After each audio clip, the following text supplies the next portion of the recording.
गुरुर्ब्रह्मा गुरुर्विष्णू गुरुर्देवो महेश्वरा गुरु साक्षात परब्रह्मा तस्मै श्री गुरुवे नमः. आजच्या काळात जेव्हा एका क्लिकवर गुगल आपल्याला जगातली कोणतीही माहिती देतो, AI तर आपल्याला सेकंदात रिप्लाय देतो, मग अशा वेळी एका गुरुची खरंच गरज आहे का? दरवर्षी आपण गुरुपौर्णिमा साजरी करतो, पण कधी विचार केलाय का की यामागे फक्त आदर आहे की आहे डीप सायन्स? या एका गोष्टीत तुमचा फोकस, तुमची डिसिजन मेकिंग पॉवर आणि तुमची एनर्जी चॅनलाइज करण्याची शक्ती आहे. भारतीय परंपरेत प्रत्येक सणांमागे संस्कार आणि डीप सायन्स दडलंय. चला तर मग जाणून घेऊया यात काय लॉजिक आहे. विचार करा, इन्फॉर्मेशन आणि नॉलेज यामध्ये खूप मोठा फरक आहे. इंटरनेट तुम्हाला रस्ता दाखवू शकतं, पण त्या रस्त्यावर चालताना ठेच लागली तर उभं कसं राहायचं हे फक्त एक गुरुच शिकवू शकतो.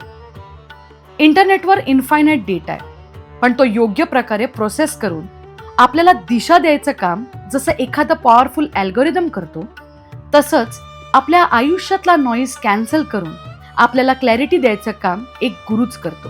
गुरु तो आहे जो तुमच्यातलं रॉ पोटेन्शियल ओळखून त्याला चॅनलाइज करतो. आजच्या एपिसोडची सुरुवात आपण अत्यंत प्राचीन आणि एका रंजक कथेतून करणार आहोत.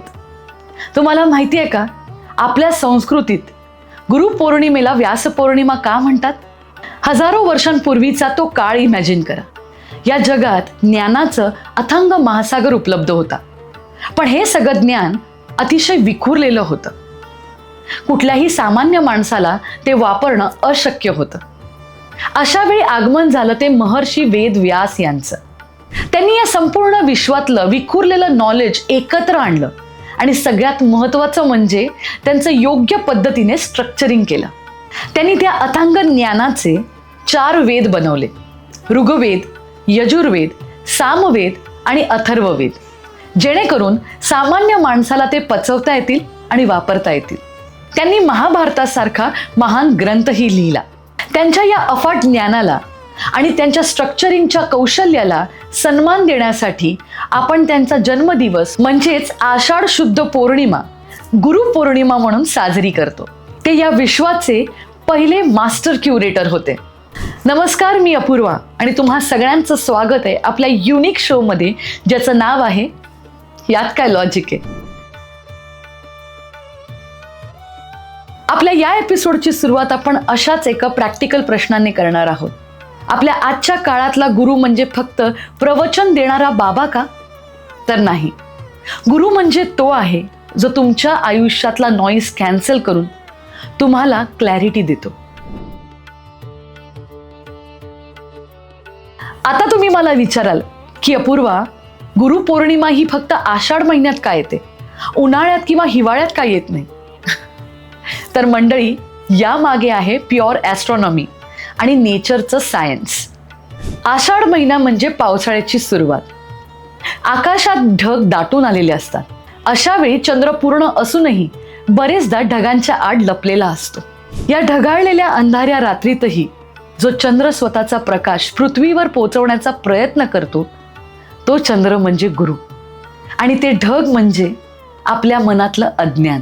इथूनच चातुर्मास सुरू होतो. पूर्वीच्या काळी ऋषीमुनी सतत प्रवास करायचे, पण पावसाळ्यात ते एका जागी थांबायचे. हा काळ म्हणजे एन्शियंट इंडियाचा अपस्किलिंग आणि लर्निंगचा काळ होता. आषाढ महिन्यात निसर्ग एकदम शांत असतो, त्यामुळे आपलं माइंड एकदम फोकस्ड असतं. नवीन गोष्टी शिकण्यासाठी हा काळ सायंटिफिकली एकदम बेस्ट मानला जातो. बघा निसर्गाचं हे लॉजिक. जेव्हा बाहेरची धावपळ थांबते तेव्हाच आतला प्रवास सुरू होतो.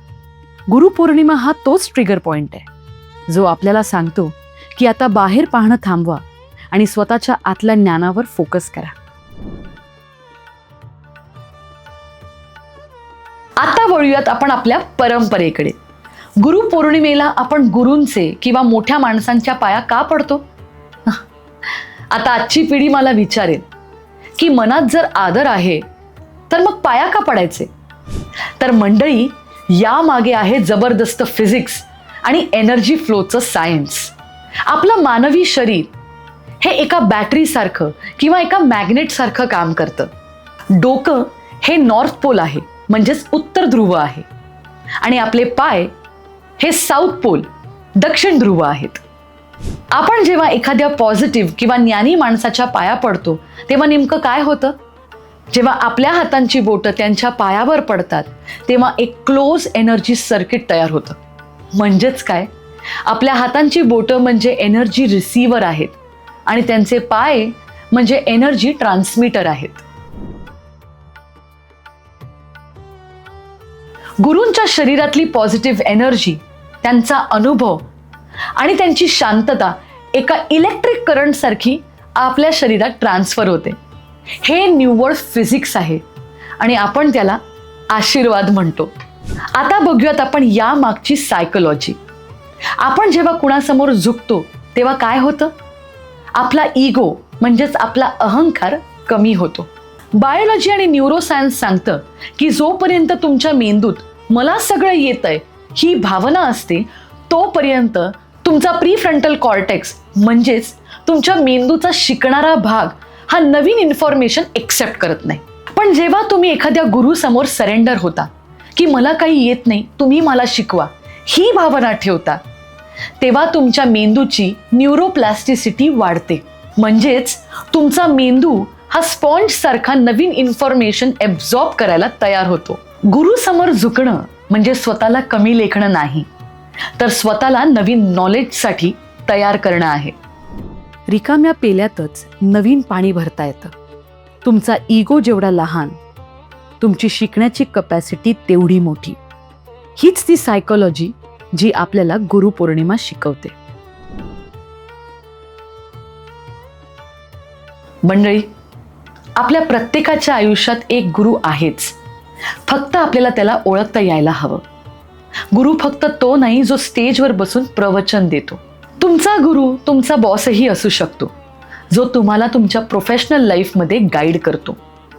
तुमचा गुरु कदाचित तुमची आईही असू शकते, जी तुम्हाला आयुष्याचं मॅनेजमेंट शिकवते. किंबहुना तुमचा गुरु हा तुमचा फेलियर म्हणजेच तुमचं अपयशही असू शकतं. कारण जे धडे अपयश तुम्हाला शिकवतं ते जगातली कुठलीही युनिव्हर्सिटी तुम्हाला शिकवू शकत नाही. आजच्या या गुरुपौर्णिमेला तुम्ही तुमच्या आजूबाजूच्या त्या प्रत्येक व्यक्तीला, त्या प्रत्येक अनुभवाला मनातल्या मनात धन्यवाद म्हणा. कारण त्यांनी आज तुम्हाला एक उत्तम व्यक्ती बनवलंय.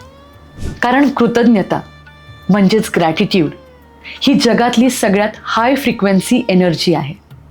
तर मंडळी, यात काय लॉजिक याचा दुसरा एपिसोड तुम्हाला कसा वाटला हे नक्की मला सांगा. आणि हो, कमेंट्समध्ये तुमच्या गुरूंचं नाव लिहायला विसरू नका.